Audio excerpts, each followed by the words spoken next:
مسلسل چرتی جا رہی ہو، اس کے باوجود بھوک لگی ہے، اب تو میں بچی ہوں، مجھے کھا لو۔ سدرا نے دانت پیستے ہوئے مقدور بھر ہلکی آواز میں کہا، میں نے کھانا کھانا ہے، سر درد کی دوا نہیں۔ خولا نے اسے گھورا اور پھر سے شاپنگ بیگ میں ہاتھ مارنے لگی۔ بسکٹس بھی تو رکھے تھے، یہ رہے۔ اب اس نے بسکٹ کا پیکٹ کھولا اور اکٹھے 3-4 نکال لیے۔ خولا، ذرا خود پہ کنٹرول رکھو، کس قدر زیادہ ٹھوسنے لگی ہو تم۔ سدرا نے اسے قطر قطر بسکٹ کھاتے دیکھ کے ناگواری سے کہا، کچھ نہیں ہوتا، میں تمہاری طرح ڈھیلا خمیری آٹے جیسا اسٹرکچر نہیں رکھتی جو ذرا سا کھایا اور آؤٹ آف شیپ ہو گئے، نہ ہی تمہاری طرح بستر پر ڈھیر رہتی ہوں، پڑھنا بھی لیٹ کر، کھانا بھی وہیں نیم دراز ہو کے۔ میں تو صبح مارننگ واک، شام کو جاگنگ، رات کو واک، اس کے علاوہ ہفتے میں 3 دن جم جا کے جو گھنٹہ گھنٹہ ایکسرسائز کرتی ہوں وہ بھی 2000 مہینے کے دے کر۔ ان سب کا کیا فائدہ اگر کھانا بھی پیٹ بھر کے نہ کھا سکیں؟ تم کھاتی ہی رہو تو ٹھیک ہے۔ سدرا سمجھوتا کرنے والے انداز میں بڑبڑائی، مسلسل چرنے کے باوجود تمہارے بولنے کی رفتار یہ ہے تو خالی منہ کتنا بولو گی تم؟ ایک بات پوچھوں؟ نہیں، سدرا نے 2 ٹوک جواب دے کر منہ پھیر لیا۔ میں تمہاری عمر نہیں پوچھوں گی، بے فکر رہو۔ میری عمر تمہیں پوچھنے کی ضرورت بھی نہیں ہے، اپنی عمر تو پتہ ہے نا، بس اس سے 2.5 سال کم لگا لینا۔ 2.5 نہیں 1.5، ہمیشہ گڑبڑ کرتی ہو تم۔ اور میں تمہاری خالہ کے بارے میں پوچھ رہی تھی، کیا وہ بہت سخت ہیں؟ وہ سوچ میں پڑ گئی، پھر غیر یقینی سے انداز میں سر ہلایا۔ ہیں بھی اور نہیں بھی۔ دراصل ان کی سب سے تکلیف دہ اور ناقابل برداشت خصوصیت یہی ہے کہ ان کے بارے میں کچھ بھی یقین سے نہیں کہا جا سکتا۔ پل میں تولا پل میں ماشا ہوتی ہیں۔ اب اگر کسی کی عادتوں اور مزاج کا پتہ ہو تو ان کے مطابق ایڈجسٹ ہو جانا پھر بھی آسان ہوتا ہے، مگر خالہ، مائی گاڈ، ان کے ساتھ رہنا ایک عجیب و غریب تجربہ ہوتا ہے۔ اگر کبھی ان کے خوشگوار موڈ کا ساتھ دینے کے لیے تھوڑا ہنس بول لوں تو فوراً اپنے خول میں بند ہو جائیں گی اور مجھے بدلحاظ اور پتہ نہیں کیا کیا کہہ ڈالیں گی کہ تمہارا میرا کوئی مذاق کا رشتہ نہیں، جھامے میں رہو وغیرہ وغیرہ، اور پھر ذرا سنجیدہ ہو کے بیٹھ جاؤ تو الگ لیکچر سننے کو ملتا ہے کہ ایسی شکل بنا کے بیٹھنے سے نحوست پھیلتی ہے، اور یہ کہ انسان کو ہر دم مسکراتے رہنا چاہیے، حالانکہ کچھ دیر قبل وہ مسکراتے رہنے والوں کی شان میں خاصے کرارے القابات سے انہیں نواز چکی ہوتی ہیں۔ دراصل انہیں خود بھی یاد نہیں رہتا کہ کچھ دیر پہلے انہوں نے کس بارے میں کیا بیان دیا تھا۔ عمر کا تقاضا، اس عمر میں بھول جانے کی بیماری ہو جایا کرتی ہے۔ میرے نانا ابو تو ناشتہ 2-2 بار کر لیا کرتے تھے، میری خالہ تو بھول کے بھی ایسی فضول خرچی نہ کریں، اور کچھ یاد رہے نہ رہے انہیں مگر ڈائٹنگ کرنا یاد رہتا ہے۔ وہ سخت نالاں نظر آ رہی تھی۔ دیکھو اب 15 دنوں تک کیا حال بنتا ہے ہمارا۔ کچھ نہیں ہوتا یار، خولا اس کی تشویش کو ذرا خاطر میں نہ لائی، بزرگوں کی سختی میں بھی پیار چھپا ہوتا ہے، انہیں ذرا محبت سے ہینڈل کرنا ہوتا ہے اور بس۔ بزرگ مگر، سدرا کچھ کہتے کہتے رک گئی۔ چلو ٹھیک ہے، تم ہینڈل کرنا بزرگوار خالہ کو، اور بدلے میں دعائیں سمیٹنا۔ تمسخر اڑاتی نظروں سے اسے دیکھتے ہوئے سدرا نے چیلنج دیتے لہجے میں کہا، واؤ کس قدر خوبصورت گھر ہے۔ خولا نے ٹیکسی سے اترتے ہی گردن اٹھا کے جائزہ لیتے ہوئے توصیفی جملہ کہا۔ رات بھر کی بارش کے بعد سب کچھ دھلا دھلا نکھرا نکھرا لگ رہا تھا۔ سرخ اینٹوں سے بنا یہ اسٹائلش ولا بھی بوگن ویلیا کی گھنی جھالروں سے ڈھکا بے حد شاندار دکھ رہا تھا۔ سرخی مائل آبنوسی گیٹ بھی رات بھر کی دھلائی کے بعد خاصا لشک رہا تھا، ورنہ عموماً دھول سے ہٹا عجیب ہیبت ناک منظر پیش کر رہا ہوتا۔ کھڑکیوں اور دروازوں پہ جھکے سلور پالش والے شیڈ بھی الگ شان دکھا رہے تھے۔ تمہاری خالہ اتنے بڑے گھر میں اکیلی رہتی ہیں؟ نہیں، 2-4 بھٹکی ہوئی روحوں نے بھی ڈیرے ڈال رکھے ہیں۔ ٹیکسی ڈرائیور کے 2 نہ 3 اکٹھے 400 روپے مانگ لینے سے وہ چڑی ہوئی لگ رہی تھی۔ واؤ، ہانٹڈ ہاؤس، کتنا رومانٹک لگتا ہے نا۔ اب یہ شاہ رخ کہاں رہ گیا؟ سدرا بھاری بیگز ٹیکسی سے اتار کے نیچے رکھتے ہوئے بیزاری سے کہہ رہی تھی۔ شاہ رخ؟ کون شاہ رخ؟ خولا کے کان کھڑے ہوئے۔ وہی جو فی الحال کہیں نظر نہیں آ رہا، کھسک گیا ہوگا حسب عادت اور حسب معمول۔ اب تم منہ اٹھا اٹھا کے دیکھنا بند کرو، کہیں بھاگا نہیں جا رہا یہ گھر۔ 15 دن تک اسی میں قید رہنا ہے۔ یہ اپنے بیگ اٹھاؤ تم، کس قدرے بے مروت ہو تم۔ دیکھا جائے تو مہمان ہوں تمہاری، تمہیں میزبانی کے تقاضے پورے کرنے بھی نہیں آتے۔ خولا نے اپنے دونوں بیگز اٹھائے اور یوں اندر کی جانب بڑھی جیسے پتہ نہیں کب سے ترسی بیٹھی ہو۔ خولا، سدرا نے گھبرا کے پکارا، حالانکہ جانتی تھی یہ تکلف بیکار جائے گا۔ خولا مزے سے دونوں بیگز کاندھوں پر لٹکائے اندر داخل ہو رہی تھی۔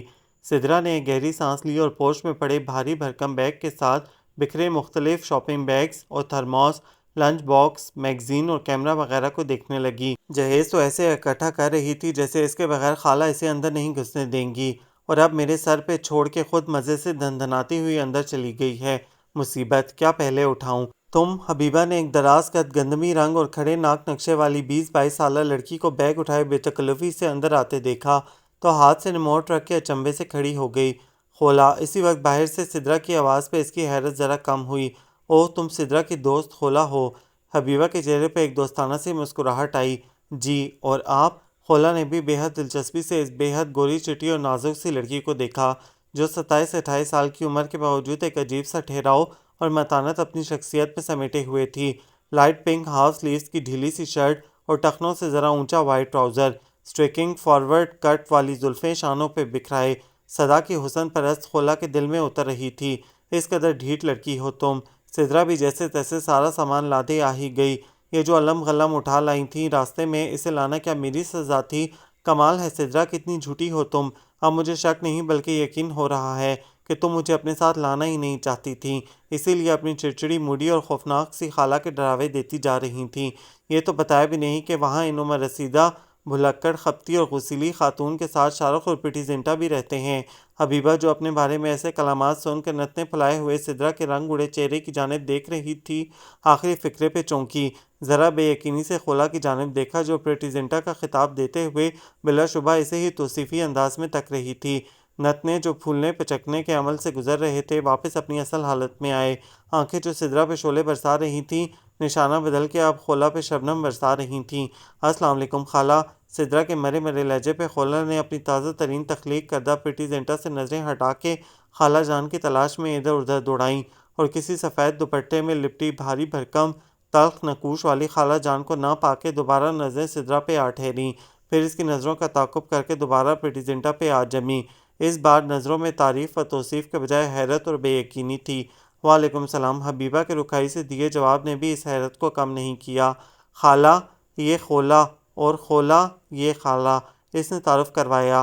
کتنی بری بات ہے سدرا باجی، آپ اپنی خالہ کا نام بگاڑ رہی ہیں۔ اگر کوئی آپ کو سدرا کہہ کر بلائے تو آپ کو اچھا لگے گا؟ نہیں نا، تو پھر آپ بھی خالہ شالہ یا خالہ خولا کہنے کے بجائے خالی خولی خالہ کہیں۔ اور یہ؟ سدرا نے دانت کچکچا کے نو وارد کو گھورا۔ یہ شاہ رخ ہے۔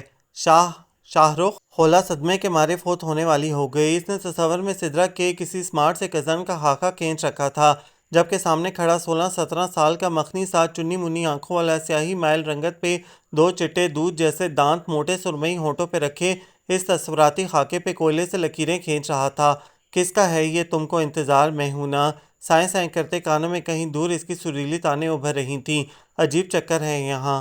خالہ پریٹی زنٹا نکل آتی ہیں۔ شاہ رخ ایڈی مرفی کا بچپن۔ تمہیں کس نے کہا تھا بغیر سوچے سمجھے بک بک کرنے کو؟ اب دیکھنا خالہ کیا حشر کرتی ہیں میرا۔ کمرے میں آ کے دونوں ایک دوسرے پہ اپنی بھڑاس نکال رہی تھیں۔ بس کرو اب تو پھینکنا بند کر دو، اتنی سویٹ سی خالہ ہیں تمہاری، بلکہ میرا تو دل کام جاتا ہے انہیں خالہ کہتے ہوئے۔ تم سے زیادہ 5-6 سال بڑی ہوں گی۔ جی نہیں، 5-6 نہیں، پورے 15 سال بڑی ہیں۔ سدرا کے انکشاف پہ خولا کی آنکھیں ابل پڑیں۔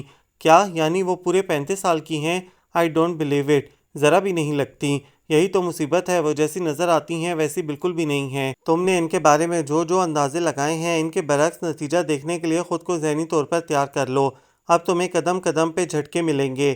اس وقت تو خولا یہ وارننگ کسی خاطر میں نہ لائی، مگر آنے والا ایک ایک منٹ اسے اس پہ ایمان لانے پر مجبور کر رہا تھا، اور یہ بات 100% درست تھی کہ حبیبہ انور میں ہر وہ بات موجود تھی جس کی جھلک اس کی ظاہری شخصیت میں نہیں تھی، یا یوں کہہ لیجئے کہ حبیبہ انور میں وہ تمام باتیں اکثر موجود نہیں تھیں جس کا اظہار اس کی ظاہری شخصیت سے ہوتا تھا۔ اب عمر کو ہی لیجئے، 35-36 سال کی عمر میں وہ 30 سے کم کی نظر آتی تھیں۔ نام کی مثال لیجئے، حبیبہ انور، سننے میں ہی خاصا باروب اور عمر رسیدہ سا نام۔ کسی بور سی ڈل خاتون کا تصور ذہن میں آتا تھا، اور خود اس کی نقص سے درست پرسنالٹی، اسٹائلش طرز زندگی دیکھ کر یہی لگتا کہ کوئی روزی، شہری، ماہم، فضا یا پھر اینی وغیرہ جیسے نام کی مالک ہوں گی۔ بے حد نرمی کا اثر لیے نقوش، بڑی ہی متانت اور سنجیدگی ظاہر کرتا چہرہ، بڑی ہی میٹھی مہربان سی آواز، مگر متانت اور وقار عمر کے 35 سال گزار لینے کے بعد بھی چھو کر نہ گزرا تھا۔ اور ہاں، اس دل موہ لینے والی مسکراہٹ پہ نہ جائیے گا، وہ صرف دل ہی نہیں موہ لیتی، اور بھی بہت کچھ ہتھیا لیتی ہے۔ اسی بھولی صورت اور دل موہ لینے والی مسکراہٹ سے کسی زمانے میں انور شفیق نے دھوکہ کھایا تھا، اور پھر بیچارے کو بھری جوانی میں موت کھا گئی۔ جی ہاں، حبیبہ کی انور سے شادی کو فقط 3 سال گزرے تھے جب وہ ایک روز ایکسیڈنٹ میں گزر گئے۔ تھا تو یہ ایک حادثہ، مگر حبیبہ کی زندگی پہ اس کا گہرا اثر ہوا، اس لیے نہیں کہ اس حادثے کے نتیجے میں وہ زندگی کے ہمسفر سے محروم ہو گئی، کیونکہ انور سے اس کی علیحدگی کو ویسے بھی 2.5 سال ہو رہے تھے۔ شادی کے 6 مہینوں میں کم و بیش 17 چھوٹے موٹے جھگڑوں کے بعد 18واں جھگڑا تابوت میں آخری کیل ثابت ہوا، اور وہ میکے آ کے بیٹھ گئی۔ 2.5 سال تک انور نے اسے لٹکائے رکھا، نہ مصالحت پر آمادہ ہوتا تھا، نہ طلاق دے کر بیچاری کی گلو خلاصی کرتا تھا۔ آخر اللہ کو رحم آیا اور اس نے سبب بنا کے حبیبہ کو چھٹکارا دلا دیا۔ ایک بھلا ٹرک ڈرائیور اس نیک کام کا وسیلہ بنا۔ یہی وجہ ہے کہ حبیبہ کسی بھی ٹرک کو دیکھ کے ممنوع سے انداز میں گنگنانے لگتی ہے، کسی مہرباں نے آ کے میری زندگی بنا دی۔ چنانچہ انور کی موت کو بھی حبیبہ کی زندگی پہ خاص اثر انداز ہوتے ہوئے نہیں دیکھا جا سکتا۔ وہ جیتا مرتا ایک برابر ہی تھا۔ اگر حبیبہ طلاق حاصل کرنے میں کامیاب ہو جاتی تو زیادہ سے زیادہ 32 روپے حق مہر کے ہی وصول کر پاتی، اور فی زمانہ 32 روپے کا آتا کیا ہے؟ ایک برگر خریدو تو ساتھ میں چپس اور بوتل تک نہیں لے سکتے۔ مگر بیوہ ہونے کے جہاں بہت سے فائدے، وہیں انور کی تمام جائیداد کی اکلوتی وارث بننے کا مزہ بھی لوٹا، اور یہی وہ گہرا اور واضح اثر تھا جو شوہر کی موت سے اس کی زندگی پہ پڑا۔ اب وہ صاحب جائیداد تھی، شوہر اور اولاد نہ ہونے سے ہر قسم کی ذمہ داری سے آزاد۔ ماں باپ جب تک زندہ تھے اس پہ دوسری شادی کے لیے زور ڈالتے رہے، مگر وہ ان کے قابو نہ آئی تو اپنی زندگی میں سیٹ بہن بھائیوں کے واجبی سے اسرار کو کیا خاطر میں لاتی، جو کبھی کبھار ملنے پہ بس سرسری سا یوں ہی تکلفاً اسے گھر بسانے کا کہہ دیا کرتے۔ اس نے تو اب اسرار کا تکلفاً بھی جواب دینا ترک کر رکھا تھا۔ اب تو ساری فیملی نے اس کی خودسری کے آگے جیسے ہتھیار ڈال دیے تھے۔ زیادہ سے زیادہ زور دینے یا دباؤ ڈالنے کی وہ پوزیشن میں اس لیے نہیں تھے کہ حبیبہ کون سا ان کے آسرے پہ پڑی تھی۔ 1.5 کنال کے رقبے پہ پھیلا یہ بنگلہ اس کے نام تھا، جس میں وہ تنہا رہتی تھی۔ آج ایک حصہ کرائے پہ اٹھا دے تو 20-25 ہزار گھر بیٹھے مل جائیں، لیکن ایک تو وہ تنہائی پسند تھی، یا پھر اتنے سال تنہا رہنے کی وجہ سے تنہائی کو وہ پسند آ گئی تھی۔ دوسرا، گھر بیٹھے اسے ویسے بھی 30 سے 40 ہزار ماہانہ مل جایا کرتے تھے۔ راجہ بازار میں انور شفیق کی 2 دکانیں کرائے پر چڑھی تھیں۔ معقول بینک بیلنس تھا جو اسے آنے والے وقت سے بے نیاز کیے ہوئے تھا۔ نہ وہ کسی کے آگے جواب دہ تھی، نہ اس کے سر پہ کوئی ذمہ داری تھی۔ کھلا خرچ، نہ کوئی پوچھنے والا، نہ حساب لینے والا، خرچ کرنے والی وہ اکیلی ذات، سو جی بھر کے اپنی ذات کو فائدہ پہنچایا۔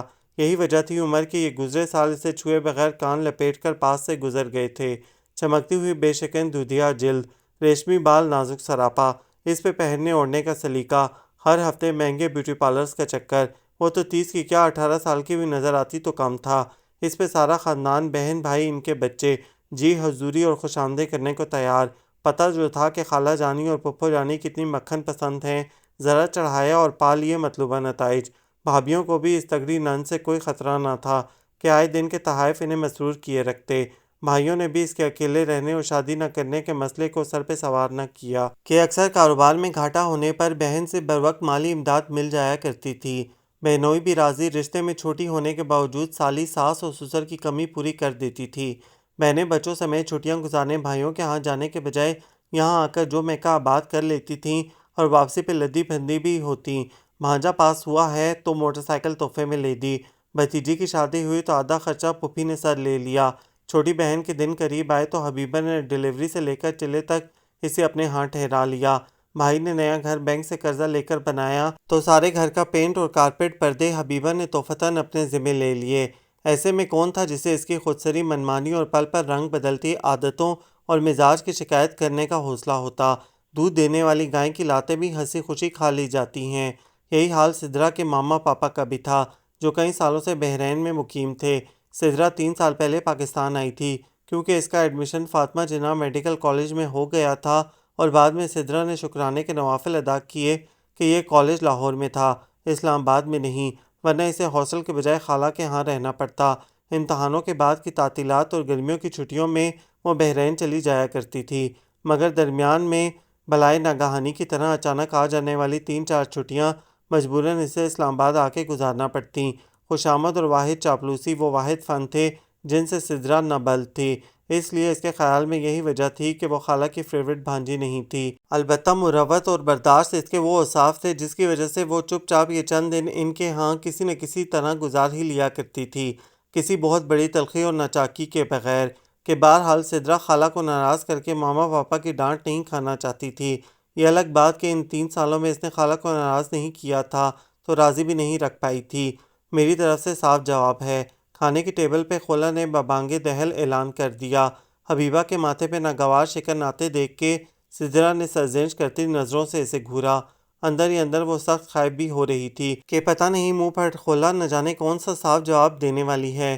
میں کوئی نہیں آپ کو خالہ والا کہنے والی، ویسے کہنا تو سدرا کو بھی نہیں چاہیے، ایمان سے آپ کے برابر ہی لگتی ہے، شرم آنی چاہیے اسے آپ کو خالہ کہتے ہوئے۔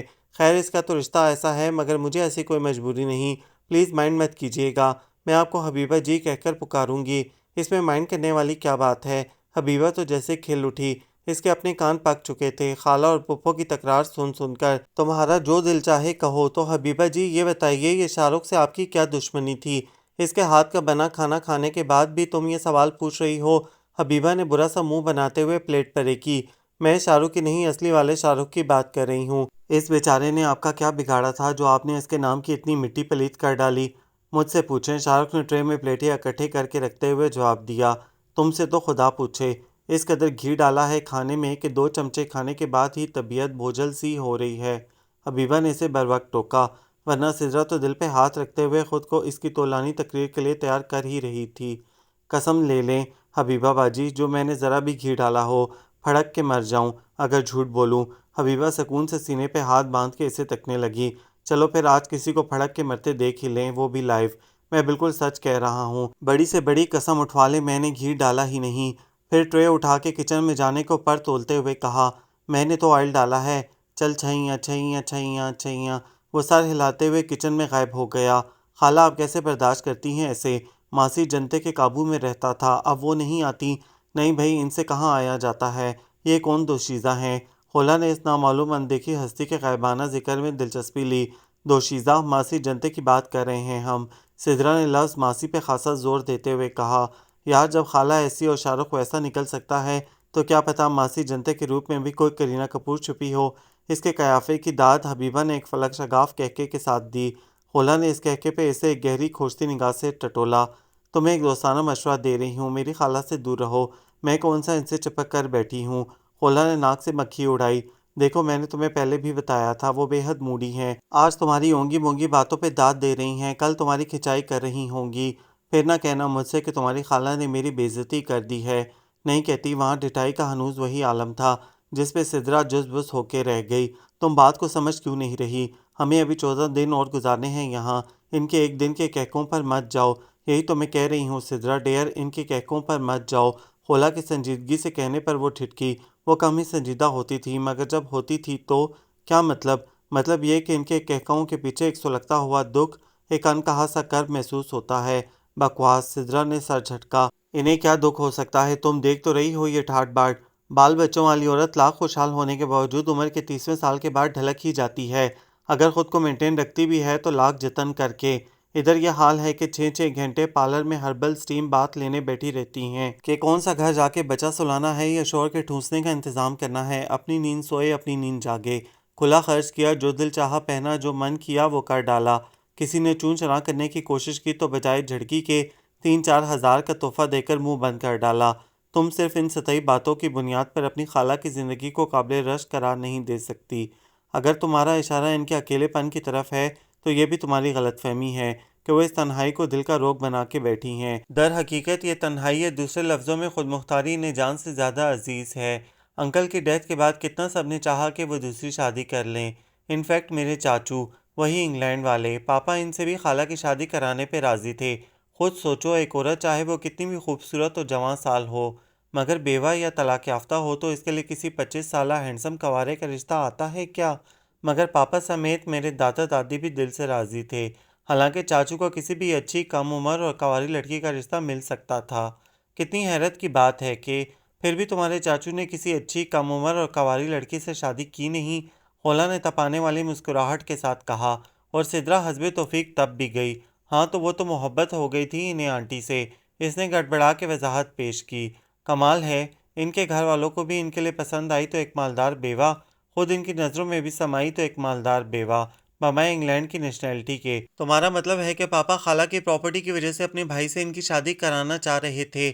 ظاہر ہے کہ خولہ کا مطلب یہی تھا، اور وہ اسے خاصی حد تک واضح بھی کر چکی تھی، مگر اس سے زیادہ کھل کر کہنے سے دوست کی ناراضی کا خطرہ مول نہیں لے سکتی تھی، اس لیے فقط کاندھے اچکا کے رہ گئی۔ میں صرف یہ کہنا چاہ رہی تھی کہ ہو سکتا ہے تمہاری خالہ کو وہ رشتے پسند نہ آئے ہوں، یا فی الحال وہ اس صدمے سے باہر نہ نکل۔ کیسا صدمہ؟ سدرا نے تیزی سے بات کاٹی۔ انکل کے گزرنے کا صدمہ؟ ایسا کچھ نہیں تھا، ان پر تو کوئی اثر ہی نہیں لگ رہا تھا شوہر کے گزرنے کا، بس یوں سمجھو مٹھائی بانٹنے کی کسر رہ گئی تھی۔ شاید دنیا کی باتیں سننے کا حوصلہ نہ تھا، ورنہ یہ بھی کر گزرتی۔ ماما بتاتی ہیں کہ لوگوں کی شرما شرمی انہوں نے ضرور بہنوئی کی موت پہ 4 آنسو بہا لیے، مگر خالہ نے اس تکلف کی قطعاً ضرورت نہ سمجھی۔ ٹھیک ہے علیحدگی ہو چکی تھی مگر طلاق تو نہیں ہوئی تھی، کیا پتہ تمہارے مرحوم انکل کا رویہ ان کے ساتھ کیسا رہا ہو۔ خولا نے قیاس کیا، جیسا بھی رہا ہو 4 6 مہینوں میں کون سے ظلم کے پہاڑ توڑ ڈالے ہوں گے انہوں نے، اور اتنی ہی نفرت اور بیزاری تھی تو نہ قبول کرتی ان کی جائیداد اور روپیہ پیسہ، وہ تو بڑا اعزاز ہے۔ سدرا ٹھیک ٹھاک نالاں اور بیزار نظر آ رہی تھی اپنی خالہ سے۔ خولا نے سوچتے ہوئے یہ کہہ کر بحث سمیٹ لی، شاید تم ٹھیک کہتی ہو، مگر ان کی فیلنگز اپنے شوہر کے بارے میں کیسی بھی رہی ہوں، یا انہوں نے کسی وجہ سے تمہارے چاچو کا رشتہ قبول نہ کیا ہو، ان باتوں سے یہ تو ثابت نہیں ہوتا کہ وہ خالہ بھی اچھی نہیں ہے۔ ٹھیک ہے ہو سکتا ہے کہ ایک اچھی بیوی ثابت نہ ہو سکی ہوں، مگر تمہارے ساتھ تو کچھ برا نہیں، پھر تم اپنے دل میں وسعت اور رویے میں لچک کیوں نہیں پیدا کرتی؟ سدرا چپ ہو گئی، البتہ ماتھے کی شکن بتا رہی تھی کہ اس کے اندر اب بھی بہت کچھ کلبلا رہا ہے۔ اگلے ہی دن سدرا کی ماما کے فون نے ہلچل مچا دی۔ ان کی ایک جاننے والی خاتون جو وہیں بحرین میں رہتی تھیں، انہوں نے اپنے بھائی کے لیے سدرا کا رشتہ طلب کیا تھا۔ بھائی ان کا اسلام آباد میں رہتا تھا۔ سدرا کی ماما نے حبیبہ کے گھر اسے مدعو کر لیا تھا۔ کمال ہے میں یہاں سکون سے چند دن گزارنے آئی تھی، یا ان سازشوں کا شکار ہونے؟ ان کی جھنجھلاہٹ عروج پہ تھی۔ مائنڈ اٹ، مجھے کوئی ضرورت نہیں تمہارے خلاف سازشیں کرنے کی۔ حبیبہ کو واقعی برا لگا۔ میں نے تو باجی سے کہا بھی تھا کہ مجھے پلیز ان سب باتوں سے دور رکھیں، نہ تو مجھے ان معاملات کا تجربہ ہے نہ اس سے کوئی دلچسپی۔ کوئی اونچ نیچ ہو گئی تو نام میرا ہی خراب ہوگا کہ اپنا گھر بسا نہیں بھانجیوں کا بھی دماغ خراب کر رہی ہے۔ آپ کہہ دیں ماما سے یہاں کوئی آنے کی تکلیف نہ کرے۔ میں کیوں کہوں، تم کیوں نہیں کہتی؟ میں نے کہا تو یہی جواب سننے کو ملے گا کہ وہ تمہارے گھر سے کچھ اکھاڑ کے تو نہیں لے جائیں گے۔ بھائی میں تو آنے سے منع نہیں کروں گی، نہ تمہیں کسی قسم کی بدمزگی پھیلانے دوں گی۔ تمہیں انکار کرنا ہے، اعتراض کرنا ہے، 100 بار کرو، مگر اپنے ماما پاپا کے سامنے۔ میرے گھر میں بیٹھے مہمانوں کے سامنے بدتمیزی کرنے کی ضرورت نہیں، انڈرسٹینڈ؟ اس وقت ڈانٹ ڈپٹ کرتی ہوئی وہ خولا کو سچ مچ کی خالہ جان ہی نظر آ رہی تھی۔ وہ اسے دیکھتے ہوئے زیر لب مسکرائی تھی۔ ہیلو، حبیبہ نے جمائی روکتے ہوئے نیند سے بوجھل آواز میں کہا۔ دوسری جانب نفیسہ تھیں، سدرا کی ماما۔ خیریت باجی، آج نہال منہ ہی فون کر لیا؟ اس نے گھڑی میں وقت دیکھتے ہوئے کہا۔ خیریت ہی ہے، اور تمہیں بھی بار بار اسی لیے فون کر رہی ہوں کہ خدا کے لیے خیریت رہنے دینا۔ میں اس وقت اتنی دور بیٹھی ہوں، اور وہ بھی اتنے اہم فرض کی ادائیگی کے لیے، اور دھیان ہے کہ بار بار بھٹک کے اس طرف آ جاتا ہے۔ آپ کی وہ دوست بھی تو کمال ہیں، بھلا کچھ دن صبر کر لیتی، آپ واپس آ جاتی، پھر بھیج دیتی اپنے بھائی کو۔ خواہ مخواہ آپ کا عمرہ خراب کر رہی ہیں۔ توبہ لا حول ولا، میرا عمرہ کیوں خراب ہونے لگا؟ خدا نخواستہ۔ تم کبھی تو سوچ سمجھ کے بات منہ سے نکالا کرو حبیبہ۔ اتنی عمر ہو گئی مگر عقل نہیں آئی۔ کتنی عمر ہو گئی؟ عمر کے مسئلے پہ وہ بھڑک اٹھی۔ خیر چھوڑو اس بات کو۔ نفیسہ کو فی الحال اس کا بھڑکنا بھاری پڑ سکتا تھا، اس لیے یہ کھاتا پھر کبھی کھولنے کا سوچتے ہوئے اصل بات پر تو آئیں۔ دراصل مہر کا بھائی کسی ٹریننگ کے سلسلے میں 6 مہینے کے لیے جاپان جا رہا ہے۔ مہر سوچ رہی تھی کہ جانے سے پہلے وہ سدرا کو اور سدرا اسے دیکھ لیں، پسند کریں تو ہم دونوں وہیں بیٹھے بیٹھے آگے کے معاملات سیٹ کر لیں۔ وہ آج رات کے کھانے پہ آ رہا ہے۔ کھانے پہ آ رہا ہے؟ گاڑی پہ کیوں نہیں آ رہا؟ یہ وقت مذاق کا نہیں ہے حبیبہ، بی سیریس، تم پہ ایک بھاری ذمہ داری ڈال رہی ہوں میں۔ تمہیں خالہ کا نہیں ماں کا فرض نبھانا ہے تاکہ میری غیر موجودگی میں سدرا کو ماں کی کمی محسوس نہ ہو۔ پہلے آپ اپنی لاڈلی دختر سے کنفرم تو کر لیں کہ اسے کمی محسوس ہو بھی رہی ہے یا نہیں۔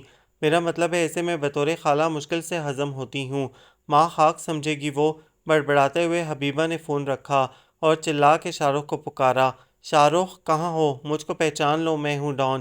ایک صوفے کے پیچھے سے وہ گنگناتا ہوا برآمد ہوا۔ یہاں دب کے بیٹھے کیا کر رہے تھے؟ حبیبہ نے مشکوک نظروں سے اسے گھورا۔ باتیں سن رہے تھے ہماری؟ توبہ کریں باجی، یہ بھی کوئی سننے والی باتیں ہیں؟ میں تو صوفے کے پیر پالش کر رہا تھا۔ مائی گاڈ، اس ہفتے تو میں نے پیڈی کیور کروایا ہی نہیں۔ حبیبہ کو اپنے پیروں کی پالش کی فکر ستانے لگی۔ جی وہ تو مجھے پکانا نہیں آتا۔ شاہ رخ نے تشویش بھرے انداز میں سر ہلایا۔ دادی نے سکھائی ہی نہیں یہ ڈش؟ اوف ماسی جنتے، کس بلا کو میرے پیچھے لگا کے خود مزے سے پنڈ میں بیٹھ گئی۔ جاؤ کچن میں جاؤ اور فریج کا جائزہ لے کر بتاؤ کہ اگر رات کے کھانے میں 2 3 اچھی سی ڈشز پکنا ہوں تو کس کس چیز کی ضرورت ہے۔ میں ابھی مارکیٹ جا کے لے آتی ہوں، میں ابھی لسٹ بنا کے لاتا ہوں۔ وہ پھرتی سے اندر گیا اور تھوڑی دیر بعد آیا تو ہاتھ میں ایک پرچی دبی تھی۔ یہ چیزیں لا دیں جی، بڑا زبردست ڈنر تیار ہو جائے گا۔ یوں ہی چلا چل راہی، یوں ہی چلا چل۔ کتنی حسین ہے یہ دنیا، لاؤ دکھاؤ تو کیا کیا منگوایا ہے۔ حبیبہ نے ایک نظر چٹ پر ڈالی اور آنکھیں پڑنے کے ساتھ ساتھ پھیلتی چلی گئیں۔ لاسانی سے ایک سٹیم روسٹ، چکن فل، چناب سے بریانی، باربیکیو ٹونائٹ سے 12 عدد سیخ کباب، کابانہ سے کلونجی نان، چمن سے پستہ آئس کریم۔ یہ کیا ہے شاہ رخ، آپ نے ہی تو کہا تھا کہ رات کے کھانے میں 2-3 اچھی سی ڈشز پیش کرنا ہو تو کس کس چیز کی ضرورت پڑ سکتی ہے۔ میں نے وہ ساری چیزیں لکھ دی ہیں۔ اگر سب کچھ بازار سے آنا ہے تو تم کس مرض کی دوا ہو؟ میں ڈپریشن کی، میں آپ کے مہمان کا دل بہلاؤں گا۔ تم صرف دل دہلا سکتے ہو اپنے بے سرے گانوں اور بے مزہ کھانوں سے۔ ویسے آئیڈیا اچھا ہے، اگر اس مہمان کی خیریت مطلوب ہے تو کھانا باہر سے ہی لے آتی ہوں، ورنہ یہ الزام بھی مجھ پہ آئے گا کہ پتہ نہیں بیچارے لڑکے کے ساتھ ایسا کیا کیا گیا کہ وہ پلٹ کے دیکھے بغیر بھاگ گیا۔ اس نے شاہ رخ کی بنائی چٹ پرس میں رکھی اور لڑکیوں کے کمرے کی جانب بڑھی۔ اٹھو لڑکیوں، ہری اپ! لائٹس آن کرتے ہوئے اور ان کے اوپر سے چادریں کھینچتے ہوئے مسلسل چلا رہی تھیں۔ او ہو، کیا ہے خالہ، کیا شور مچا رکھا ہے آپ نے صبح صبح؟ سدرا نے بال سمیٹتے ہوئے ناگواری سے کہا۔ ایک تو رات کو فون پہ نفیسہ سے سننے والے طویل لیکچر کے اثرات کی وجہ سے آنکھ بھی دیر سے لگی تھی۔ شور تو مہر کا بھائی مچا دے گا، جو اس نے یہ ستی صورت دیکھ لی تو حشر کر کے رکھ دیا ہے تم نے اپنا۔ جلدی سے جا کے کسی پارلر سے اپنی ریپیئرنگ کراؤ۔ رات کے کھانے پہ آ رہا ہے وہ تمہیں دیکھنے۔ کھانے پہ آ رہا ہے تو کھانا دیکھے، وہ بڑبڑائی۔ کھانا تو کھائے گا یار، دیکھنے کا فرض تم پہ ادا کرے گا۔ حبیبہ جی ٹھیک کہہ رہی ہیں، ناشتے کے بعد ہم کسی پارلر چلتے ہیں۔ خلا کی شامت آئی تھی جو بول پڑی، تم کہاں جا رہی ہو؟ وہ لوگ سدرا کو دیکھنے آ رہے ہیں، تمہیں نہیں۔ یہ ہتھ کنڈے اب خاصے پرانے ہو گئے ہیں کہ لشک لشکا کے دوست یا کزن کے لیے آنے والے رشتوں کے سامنے خود کھڑے ہو گئے اور رشتہ ہتھیا لیا۔ خبردار جو تم اس لڑکے کے سامنے ڈرائنگ روم کے آس پاس بھی پھٹکی تو۔ یہ وہ احتیاطی تدبیر تھی جو نفیسہ نے دبے الفاظ میں حبیبہ کے گوش گزار کی تھی کہ شاید وہ کسی تدبیر یا حکمت عملی سے سدرا کی اس دوست کو دور رکھ پائے، مگر حبیبہ نے کسی بھی قسم کی مصلحت سے بے نیاز ہو کے اپنی فطرت کے عین مطابق ببانگ دہل یہ اعلان کر دیا۔ خلا کی تو وہ حالت کہ زمین پھٹے اور وہ اس میں سما جائے، اور سدرا چسکے لے لے کے مسکراتے ہوئی خاموش نظروں سے گویا یہ کہہ رہی تھی، یہ ہے میری خالہ، اور ٹولو تم ان کی شخصیت کے اسراروں کی، اور تم کیا دانت نکال رہی ہو؟ اپنے سے اچھی شکل کی سہیلیاں بناؤ تو یہی ہوتا ہے۔ اس تبصرے نے سدرا کے دانت اندر اور خلا کے باہر نکال دیے۔ پھر ایسے ہی ہاتھ پاؤں مار کے خود کو نمایاں رکھنا پڑتا ہے، facial, many cure, paddy cure, سکن پالش سب کروا کے آنا، پیسے بے شک مجھ سے لے لینا کنجوس، اور ہاں اس گھونسلے کی بھی چند شاخیں ترشوا لینا۔ اس نے سدرا کے بے ترتیب بالوں کو ہاتھ سے ہلکا سا جھٹکا دے کر کہا، اور تم خلا میرے ساتھ مارکیٹ چلو، کھانے کا بھی انتظام کرنا ہے۔ پتہ نہیں لوگ ایک وقت میں دو دو کام کس طرح کر لیتے ہیں، یا کھانا کھائیں یا لڑکی دیکھیں، اور میں کوئی کام وام نہیں کرنے والی۔ نمبر تو آپ نے مہمانوں کے سامنے سدرا کے ہی بنانے ہیں کہ یہ پلاؤ چکھیں، سدرا نے اپنے ہاتھ سے بنایا ہے، یہ سویٹ ڈش ٹرائی کریں، یہ اس نے اپنی کونیوں سے بنائی ہے، اور یہ رائتا تو آنکھ کے اشارے سے بنا لیا ہے، اور یہ کس قدر پیٹو مہمان ہے، ضرورت کیا تھی اسے عین کھانے کے وقت آنے کی؟ آرام سے اپنے گھر میں کھا پی کے یہاں آ جاتا، اگر صرف مجھے دیکھنے کی نیت سے ہی آ رہا ہے۔ بیوقوف لڑکی، یہی طریقہ ہوتا ہے لڑکی پسند کرنے کا۔ چائے یا کولڈ ڈرنک پینا بہت آسان اور سرسری سا کام ہوتا ہے، اس کے دوران لڑکا اور اس کے گھر والے لڑکی کا جائزہ ذرا تفصیلی لیتے ہیں، لیکن اگر کھانا سامنے لگا ہوا ہو اور وہ بھی مزے کا، تو ان کی توجہ کھانے پہ زیادہ اور لڑکی پہ کم ہوتی ہے۔ یوں لڑکی تنقید اور سوالوں سے بچ جاتی ہے۔ حبیبہ نے تجربہ کارانہ انداز میں سمجھایا، پھر تو حبیبہ جی آپ کو بوفے ڈنر کا ارینج کرنا ہوگا تاکہ لڑکے کی نظر ادھر سے ادھر پھیلی کھانوں کی ویرائٹی سے ہٹ کر سدرا پہ جائے ہی نہ۔ خلا نے اور دل جلایا، یہاں تو بوفے کیا ون ڈش کے آثار بھی نظر نہیں آ رہے، جلدی کرو تاکہ کچھ تو کھانے کو پیش کیا جا سکے۔ آنٹی وہ ڈنر پہ آ رہے ہیں، بریک فاسٹ پہ نہیں۔ آپ کے ہاتھ پیر تو ایسے پھول رہے ہیں جیسے وہ مجھے نہیں آپ کو دیکھنے آ رہا ہو۔ ارے جب مجھے دیکھنے کے لیے لوگ آتے تھے تو میرے ہاتھ پاؤں اتنے پھول جاتے تھے، باجی باقاعدہ سوئیاں چبو چبو کے انہیں نارمل حالت میں لاتی تھیں۔ کون باجی؟ میری ماما؟ ہاں اور کون، سوئیاں چبونے میں خاصی ایکسپرٹ ہیں وہ، حبیبہ نے نوکیلے لہجے میں کہا۔ کمال ہے سدرا، تم نے کبھی بتایا نہیں تمہاری ماما ایکو پنکچر سرجن ہے۔ خلا مسلسل جلتی پہ تیل چھڑکنے کا کام کر رہی تھی۔ ایک تصویر اور، علی نے درخت کے تنے سے ٹیک لگاتے ہوئے کہا۔ وہ دونوں ابھی شکر پڑیاں آئے تھے اور دوسری جگہوں کی طرح یہاں بھی علی نے سارا زور تصویریں کھنچوانے پر لگا رکھا تھا۔ مقبول کیمرہ اٹھائے اٹھائے تھک سا گیا تھا۔ کیا مصیبت ہے، کتنا شوق ہے تمہیں تصویریں بنوانے کا؟ بس کہ میں آخری تصویر کھینچ رہا ہوں سے چیز۔ علی نے ہدایت پر عمل کرتے ہوئے کھل کے مسکرانے کی کوشش کی، مگر یہ کوشش کچھ زیادہ ہی کامیاب ہو گئی اور مسکراہٹ ضرورت سے زیادہ کھل گئی۔ میں نے چیز کہا ہے، اسمائل دینے کا کہہ رہا ہوں، اور تم ایسے منہ کھول رہے ہو جیسے کسی ڈینٹسٹ کے پاس آئے ہو۔ یہ میری $1,000,000 اسمائل ہے دوست، اسی اسمائل پہ تو مرتی ہیں لڑکیاں۔ اچھا، تو پاکستان میں مردوں کی نسبت عورتوں کی شرح اموات میں اضافے کی وجہ تمہاری یہ مسکراہٹ ہے، جان لیوا قسم کی۔ یار تم رہنا ڈاکٹر کے ڈاکٹر، میں دوسرے والے مرنے کی بات کر رہا ہوں، اس مرنے کی نہیں جس کا پوسٹ مارٹم ہوتا ہے۔ اچھا یہ دیکھو، اس نے ایک اور درخت سے ٹیک لگائی، یہ پوز کیسا ہے، کیسا لگ رہا ہوں؟ تم تو ٹھیک ہی لگ رہے ہو، مگر یہ درخت، میرا خیال ہے یہ پولن پھیلا رہا ہے۔ مقبول کے تجزیے پہ علی کرنٹ کھا کے درخت سے پرے ہٹا۔ تمہیں پولن الرجی تو نہیں؟ اگر ہے تو میرے پاس ویکسین ہے اس کی، وہ لے لو، پھر چاہے جتنے دل چاہے پوز بنوا لینا اس درخت کے ساتھ۔ اس ہمدردانہ مشورے پہ علی کا دل جل گیا۔ یا اللہ، کبھی کسی شریف انسان کو کسی ڈاکٹر کا دوست نہ بنانا۔ دفع کرو، مجھے نہیں کھنچوانی تصویریں۔ وہ منہ بنائے اس کے آگے آگے چلنے لگا۔ مقبول ہونٹوں میں مسکراہٹ دبائے اس کے پیچھے پیچھے آ رہا تھا۔ اچھی بات ہے، ویسے بھی میں اتنا اچھا فوٹوگرافر نہیں ہوں۔ ہاں، ایکس رے اچھے نکالتا ہوں میں، کبھی ٹرائی کرنا۔ پتہ نہیں یہ شارو کہاں مر گیا ہے، نہ کچن میں ہے نہ اپنے کمرے میں۔ حبیبہ سامان تو لے آئی تھی، کچھ چیزوں کا آرڈر دے آئی تھی جو شام کو پہنچ جاتی، مگر دوسرے انتظامات کے لیے شارو کو ڈھونڈ رہی تھی جو ندارت تھا۔ پتہ نہیں اسے زمین کھا گئی یا آسمان۔ خلا بھی اندر باہر سارا چیک کرنے کے بعد مایوسی سے یہ اعلان نشر کرتی کچن میں داخل ہوئی، زمین اور آسمان کو کیا ضرورت ہے ایسی کچی پکی ڈش کھانے کی؟ ضرور کام سے بچنے کے لیے کہیں چھپا ہوگا۔ چلو ہم خود ہی کچھ ہاتھ پیر مار لیتے ہیں، اس نے شاپرز میں سے سبزیاں اور ٹن پیک چیزیں نکالتے ہوئے کہا۔ نہیں نہیں، بری بات ہوتی ہے، امی کہتی ہیں کھانے پینے کی چیزوں کو پیر نہیں مارتے، رزق کی بے ادبی ہوتی ہے۔ لڑکی تم کو زیادہ ہی بولتی ہو، چلو میرے ساتھ سلاد وغیرہ بناؤ، بعد میں ڈنر سیٹ نکال کے صاف کرنا۔ کہیں شاہ رخ سدرا کے ساتھ تو نہیں گیا بیوٹی پارلر تک؟ کیونکہ سدرا اس سے پوچھ رہی تھی یہاں کے سب سے اچھے پارلر کا ایڈریس۔ بیڑا غرق، اس سے پوچھنے کی کیا ضرورت تھی؟ میں نے اپنے پارلر میں فون کر کے ٹائم لے لیا تھا اس کے لیے، وہ پتہ نہیں کہاں پہنچا دے اسے، کسی تھڑے والے پارلر میں نہ لے جائے۔ ایک تو یہاں اس علاقے میں کوئی ڈھنگ کا بیوٹی پارلر ہی نہیں ہے۔ کیوں، یہاں کیا لڑکیوں کے رشتے نہیں آتے کیا؟ چپ چاپ سلاد بناؤ، حبیبہ نے گھرکا۔ خود آپ آسان آسان کام کر رہی ہیں، بس ٹن پیک کے سیل کھول کھول کے سب کچھ مکس کر رہی ہیں، اور کاٹنے چھیلنے کا سارا کام مجھے دے دیا ہے۔ خولا نے اس ناانصافی پہ احتجاج کیا۔ مجھ سے نہیں ہوتا یہ سب۔ ایک تو یہ پیاز، انہیں دیکھ کر مجھے انور شفیع کی یاد آ جاتی ہے۔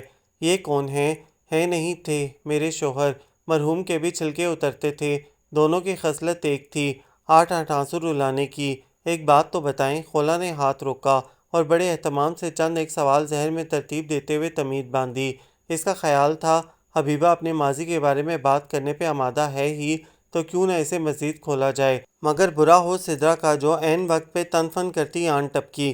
ہمیشہ پھر سارے مجھے ہی کہتے ہیں کہ میں کوئی کام ٹھیک سے نہیں کرتی، لیکن اب آپ بتائیں خالہ یہ کس کی غلطی ہے؟ حبیبہ نے سویٹ کارن کاٹن باؤل میں الٹتے ہوئے ایک تنقیدی نظر اس کے چہرے پہ ڈالی۔ اس کمبخت بیوٹیشن کی، ذرا جو فرق پڑا ہو چہرے پہ، ویسا کا ویسا مرجھایا ہوا بدرنگ۔ آپ کے اس ہونہار شاہ رخ نے بیوٹی پارلر کا نہیں آئس کریم پارلر کا ایڈریس بتا دیا تھا، ٹائم بھی ویسٹ ہوا اور ٹیکسی کا کرایہ بھی۔ ایک تو یہ شاہ رخ پوری بات کبھی سنتا ہی نہیں، غلط بالکل غلط۔ سدرا باجی نے پوری بات کی کب تھی، آدھی کی تھی، صرف پارلر کہا تھا بیوٹی پارلر نہیں۔ وہ جو گھنٹہ بھر سے مل کے نہیں دے رہا تھا، نہ جانے کس کونے سے برآمد ہو گیا۔ انتہائی ناکارہ انسان ہو تم، ایک نمبر کے نکمے اور بیکار۔ یہیں کہیں چھپے سب دیکھ رہے تھے اور انتظار کر رہے تھے کہ کب سلاد وغیرہ بن جائے تب تم اپنے بل سے باہر نکلو۔ مین آئٹم تو میں آرڈر کر آئی ہوں، کم از کم یہ تو بنا لیتے۔ ہیں جی، آئٹم بھی ہوں گے؟ واہ جی، وہ والا آئٹم ضرور ہونا چاہیے۔ یہ شاہ رخ کی کون سی فلم کا گانا ہے؟ شاہ رخ کا نہیں جی، راکھی ساونت کا، لا ہول والا۔ مری ہوئی بلی کی شکل یاد دلا دی۔ حبیبہ نے اکائی روکی۔ دفع ہو جاؤ تم، اور آج سارا دن گھر میں قدم نہ دھرنا، چھٹی لے کر پنڈ چلا جاؤں۔ وہ پھیل گیا۔ میں نے صرف دن کی بات کی ہے، شام کو مہمان آ رہے ہیں، تب تک مجھے اپنی شکل نہ دکھانا، خواہ مخواہ میرا خون جلتا ہے، جاؤ۔ ہر گھڑی بدل رہی ہے روپ زندگی۔ وہ آہیں بھرتا کچن سے نکلا، کچن کے ساتھ بنے دروازے کو کھول کے اگبی برآمدے کی جانب نکلا جہاں اس کا کوارٹر تھا، وہاں سے اپنی چادر اٹھائی اور سیدھا لان۔ کل ہو نہ ہو، منہ اٹھائے گاتے گاتے وہ رکا، ادھر ادھر دیکھا۔ نہیں، باجی نے گھر سے باہر جانے کا کہا تھا، اور لان میرا خیال ہے گھر کے اندر ہی ہے۔ چل بھئی شاہ رخ۔ وہ چادر اٹھائے گیٹ سے باہر نکلا۔ یہ گھر اسٹریٹ کی ڈیڈ اینڈ پہ تھا، اس لیے ٹریفک برائے نام تھی۔ اکا دکا کوئی گاڑی کسی نہ کسی گھر میں آتی دکھائی دیتی، وہ بھی دوپہر کے اس وقت کہیں نظر نہ آتی۔ ہر سو سکون تھا۔ اس نے آرام سے گھر کی بیرونی دیوار کے ساتھ بنے گرین ایریا میں پاؤں پسارے اور سر سے پیر تک چادر اوڑھ کے لیٹ گیا۔ وہ دونوں ہارس رائڈنگ کے لیے بھاؤ تاؤ کر رہے تھے۔ بھائی او بھائی، ہم تمہارا گھوڑا خریدنے کی بات نہیں کر رہے، صرف 15 منٹ اس پہ جھولے لینا چاہتے ہیں۔ جی میں بھی 15 منٹ کی سواری کا ریٹ ہی بتا رہا ہوں، 200 روپے فی کس۔ یہ سرکاری شہر ہے دوست، دارالحکومت۔ ادھر ہر بندہ اپنی حکومت چلاتا ہے اور اپنے دام لگاتا ہے۔ علی نے معاملہ ختم کرانے کی نیت سے کہا اور 200 روپے نکال کے گھوڑے والے کے ہاتھ پہ رکھے۔ اب وہ اچھل اچھل کے گھوڑے پہ چڑھنے کی کوشش کر رہا تھا۔ یار تم تو ذرا پیچھے ہٹ جاؤ، تمہیں دیکھ کے گھوڑا نروس ہو رہا ہے۔ اپنی خجالت وہ مقبول پہ نکالنے لگا۔ رائڈنگ تمہیں نہیں آتی اور شرمندگی مٹانے کے لیے گھوڑے کو نروس کر رہے ہو۔ مجھے تو ایسی رائڈنگ آتی ہے کہ خود گھوڑے کو بھی نہیں آتی ہوگی، لیکن یہ اس وقت واقعی ٹینشن میں لگ رہا ہے۔ شاید اس بیچارے کو ڈر ہو کہ تم اس پہ بیٹھنے کی کوشش نہ کرو، مرو پھر تم اکیلے۔ مقبول واقعی مائنڈ کر گیا اور رخ موڑ کے تیز تیز چلنے لگا۔ علی کے ہاتھ پیر پھول گئے۔ اس نازک موقع پہ وہ اس کا روٹنا افورڈ نہیں کر سکتا تھا۔ یار ایک تو تم ڈاکٹروں کا سینس آف ہیومر بہت ویک ہوتا ہے، ہر بات پہ منہ لٹکا لیتے ہو۔ تم میرے لٹکے ہوئے منہ پہ نہیں، اپنے چڑھے ہوئے منہ پہ غور کرو۔ اس شکل کے ساتھ جاؤ گے لڑکی دیکھنے؟ نہیں، شکل اتار کے گھر رکھ جاؤں گا۔ او نہیں یار، شکل ساتھ نہ لے کر گیا تو لڑکی کیسے دیکھوں گا؟ آنکھیں تو شکل پہ ہی لگی ہوئی ہیں، بونگیاں مارنی بند کرو۔ مقبول اس بار چڑھ گیا۔ صبح سے اس کی بے سر پیر کی سن بھی رہا تھا اور برداشت بھی کر رہا تھا۔ یار سچ بتاؤں میں خاصا نروس ہو رہا ہوں اور اسی گھبراہٹ کو چھپانے کے لیے اونگیاں بونگیاں جھاڑ رہا ہوں۔ علی نے سچ اگلا۔ اس سے تو اچھا ہے تم اپنی گھبراہٹ کو چھپانے کا تکلف نہ ہی کرو، گھبرائے ہوئے تم کم بیوقوف لگو گے۔ یار سچ مجھ بتانا میں واقعی بیوقوف لگ رہا ہوں؟ نہیں لگ نہیں رہے، مقبول نے چبا چبا کر کہا۔ کیا مطلب؟ وہ مشکوک ہوا۔ میرا مطلب ہے بے شک ہو، مگر سچ شکر دیکھنے میں اتنے نہیں لگتے، بچت ہو جائے گی، اچھے خاصے لوگ دھوکہ کھا جائیں گے۔ دراصل اس سے پہلے میں نے کبھی لڑکی نہیں دیکھی۔ وہ شرمایا۔ کیوں جھوٹ بک رہے ہو؟ کو ایجوکیشن میں پڑھے ہو اور لڑکی نہیں دیکھی؟ آنکھوں پہ پٹی باندھ کے جاتے تھے کالج اور یونیورسٹی۔ میرا مطلب ہے میں نے کبھی رشتہ یعنی شادی کی نیت سے پسند کرنے کے لیے کوئی لڑکی نہیں دیکھی۔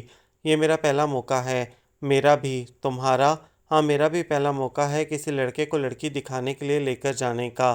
میں نے سوچا بھی نہیں تھا کہ زندگی میں کبھی یہ کام بھی کرنا پڑے گا۔ وہ مہر آپا ان کا تمہیں پتہ ہے، ہر طرف سے اطمینان کرتی ہیں، پھر ہی کوئی قدم اٹھاتی ہیں۔ مجھے وہاں بھیجنے کا فیصلہ کرنے سے پہلے انہوں نے تمہیں تیار کیا میرے ساتھ جانے کے لیے۔ ہاں میں تو جیسے بڑا تجربہ کار ہوں، 2 بیٹیاں اور 3 بیٹے بیاہ چکا ہوں۔ کتنے دور اندیش ہو تم میرے دوست، ابھی شادی تمہاری ہوئی نہیں اور بچوں کی تعداد بھی سوچ رکھی ہے، 5، 2 لڑکیاں 3 لڑکے۔ ویسے یار آج کے زمانے کے لحاظ سے 5 بچے زیادہ نہیں ہیں، 2 تم گود لے لینا، کیونکہ جس طرح تم باتوں میں وقت ضائع کر رہے ہو اس سے تو یہی لگتا ہے نہ تم رشتہ دیکھنے جاؤ گے نہ تمہاری شادی ہوگی، نہ بچے، پھر تمہاری سونی زندگی میں رنگ بھرنے کے لیے میرے 5 بچوں میں سے ہی 1-2 کام آ جائیں گے۔ یہ بتاؤ کیا پہن کے جاؤں؟ یہ سوال غور طلب ہے۔ پھر کرو غور۔ کر لیا۔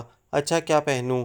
کپڑے۔ چند سیکنڈ علی اسے کھا جانے والی نظروں سے گھورتا رہا، پھر ممنوع انداز میں اس کے ہاتھ تھام کے ان کی پشت پہ بوسہ دیتے ہوئے بولا، پیرو مرشد آپ نہ بتاتے تو میں تو وہاں پتے باندھ کے جانے والا تھا۔ ہیں یہ کیا چیز ہے؟ دونوں ٹھٹک کے رکے تھے۔ چیز نہیں انسان ہے، علی نے ذرا آگے ہو کر غور سے جائزہ لیتے ہوئے کہا، اور پھر چادر کا کونا ذرا سا اٹھا کے دیکھنے کے بعد دوبارہ منہ ڈھکتے ہوئے اضافہ کیا، بلکہ ہے نہیں تھا۔ کیا مطلب؟ پڑا پڑا انسان سے مگرمچھ ہو گیا ہے؟ نہیں یار، بیچارہ شاید کسی لمبے سفر پہ جا رہا تھا، تھک کے لیٹا اور یہیں ہارٹ فیل ہو گیا۔ پیچھے ہٹو، مجھے دیکھنے دو۔ مقبول کے اندر کا ڈاکٹر جاگا۔ شاید یہ بھی زندہ ہو اور اسے میری ٹریٹمنٹ کی ضرورت ہو۔ یار خدا کا واسطہ ہے، مرے ہوں کو تو بخش دو، زندوں کو تو تمہاری ٹریٹمنٹ جہاں پہنچاتی ہے یہ آلریڈی وہاں جا چکا ہے، اب اسے اور کتنا آگے پہنچاؤ گے؟ فی الحال اسے کسی اور چیز کی ضرورت ہے۔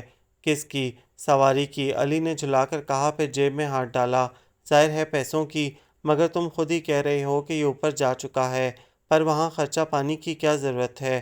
وہاں جانے کا کرایہ ہے یہ، بیچارہ لاوارث مسافر آدمی ہے، میرا مطلب ہے تھا، اس کے کفن دفن کے کام آئے گا۔ چلو ہم گھر ڈھونڈیں، یار مقبول، تم سمجھتے کیوں نہیں؟ ہمیں اس لاوارث لاش کے پاس دیکھ کے کسی کے اندر کا پولیس والا بے چین ہو کر جاگ گیا تو لمبے چکر میں پڑ جائیں گے۔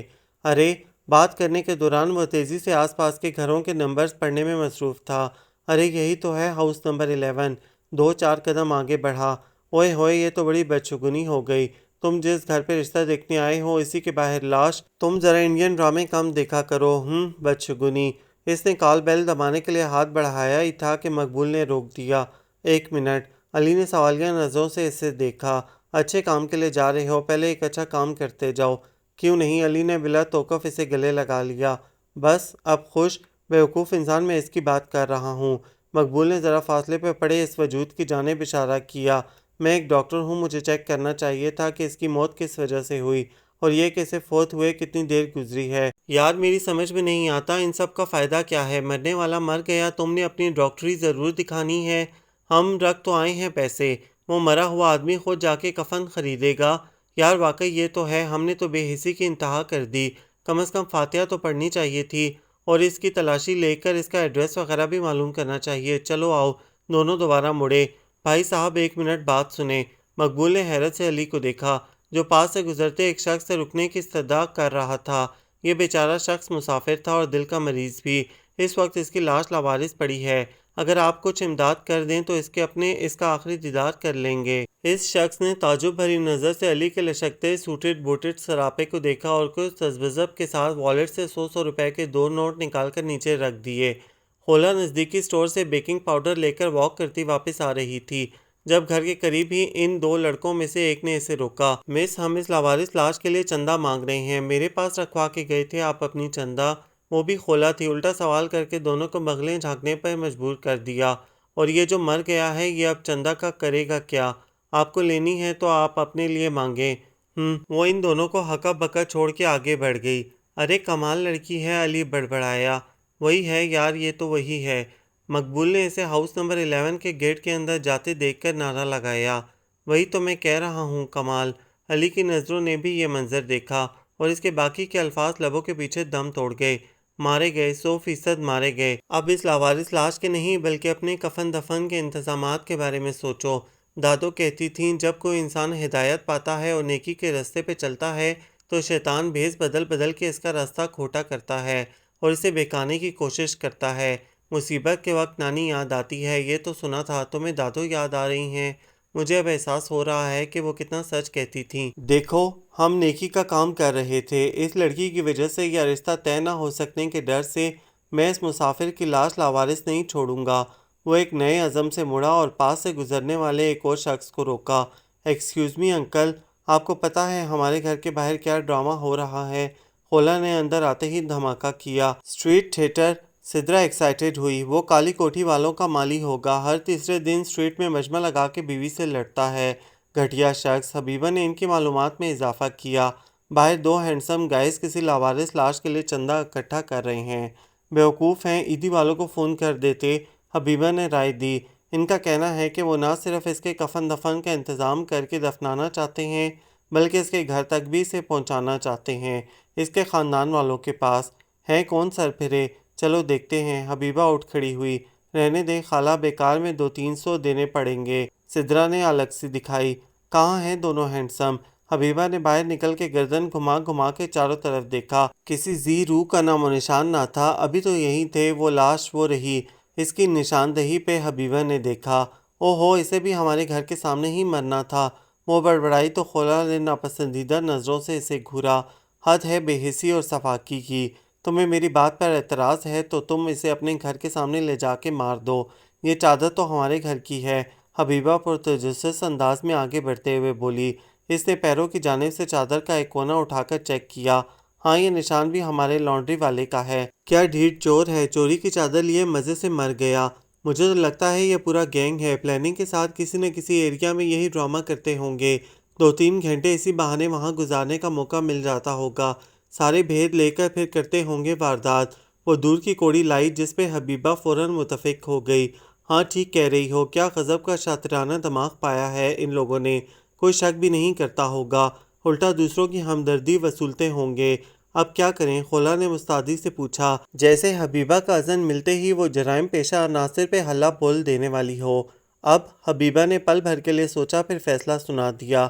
اب ہم جا کے شاور لیتے ہیں اور تیار ہوتے ہیں، مہمان آنے ہی والے ہوں گے۔ حد کرتی ہیں آپ کے ہمسائے میں اس وقت کسی کے سر پہ خطرے کے بادل منڈلا رہے ہیں اور آپ کو شاور لے کر تیار ہونے کی پڑی ہے، تو اور کیا کروں؟ گھر گھر جا کے دروازے کھٹکھٹاؤں؟ وہ چڑھ گئی۔ اس لاش کی تلاشی لیتے ہیں۔ دماغ خراب ہے تمہارا؟ حبیبہ نے یہ آئیڈیا مسترد کر دیا۔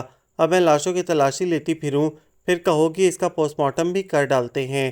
آپ رہنے دیں، میں خود دیکھتی ہوں، شاید اس کی جیب سے ان مجرموں کا کوئی سراغ نکل آئے۔ خولا آستینے پلٹتی بڑے جوش سے آگے بڑھی۔ میری چادر بھی لے لینا، یہ دیکھیں 100 کے بے شمار نوٹ، 500 اور 1000 کے بھی اکا دکا پڑے ہیں، سب آپ جیسے سنگ دل نہیں ہیں۔ وہ بھی چادر پرے کرنے ہی والی تھی کہ عقب سے شور سا مچا، چور چور پکڑ لیا۔ اس نے گھبرا کے دیکھا، وہی دونوں ہینڈسم سر پہ کھڑے تھے۔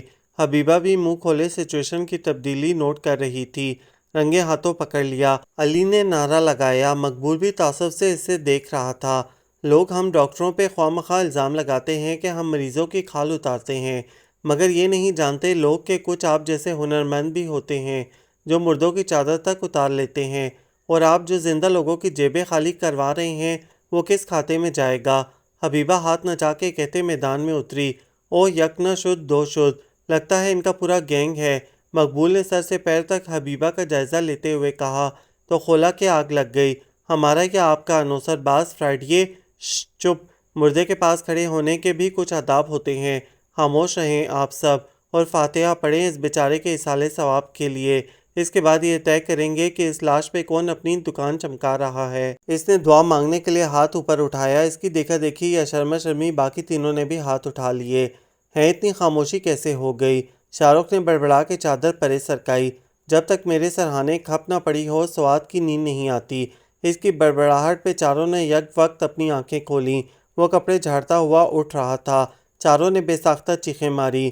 حبیبہ نے پہلی چیخ کے دوران ہی شاہ رخ کے شرمندہ چہرے کو دیکھا اور فل سٹاپ لگا دیا۔ شاہ رخ تم؟ جی بی بی جی، وہ شرمندگی سے کان کھجانے لگا۔ تو آپ دونوں ساتھی ہیں؟ علی نے حبیبہ کو گھورا۔ نہیں جی، ساتھی کہاں، یہ مالک میں نوکر زاد۔ اور کتنے لوگ ہیں آپ کے گروہ میں؟ یہ کیا کہہ رہے ہیں آپ؟ وہی جو سچ ہے، آپ لوگ سیدھے سادے لوگوں کے جذبات سے کھیل کر پیسے بٹورتے ہیں۔ نہیں جی، آپ کو غلط فہمی ہو رہی ہے۔ شاہ رخ نے اپنی دانست میں معاملہ کلیئر کرنا چاہا۔ یہ تو صرف لوڈو کھیلتی ہیں اور اس پہ بھی پیسے کبھی نہیں لگاتی۔ توبہ توبہ، وہ تو جوا ہوتا ہے۔ مجھے بھی یہ میچ پہ پیسہ لگانے سے منع کرتی ہیں۔ یہ صرف بوتلوں کی شرط لگاتی ہیں، جو ہارتا ہے وہ بوتلیں پلاتا ہے۔ فی الحال تو آپ ہمیں بوتلیں پلائیں، کیونکہ اتفاق سے ہم آپ کے مہمان ہیں۔ کیا مطلب؟ حبیبہ کے کان کھڑے ہوئے۔ کیا آپ علی مہر باجی؟ جی میں ہوں مہر آپا کا بھائی علی۔ اور آپ؟ مقبول نے باری باری دونوں کے چہرے دیکھے۔ یار مجھے تو یہ دونوں پسند آئی تھیں، مگر افسوس ان میں سے وہ کوئی نہیں ہے۔ حبیبہ کے ڈرائنگ روم میں بیٹھے علی نے مقبول کے کان میں سرگوشی کی۔ تم افسوس نہیں، شکر ادا کرو۔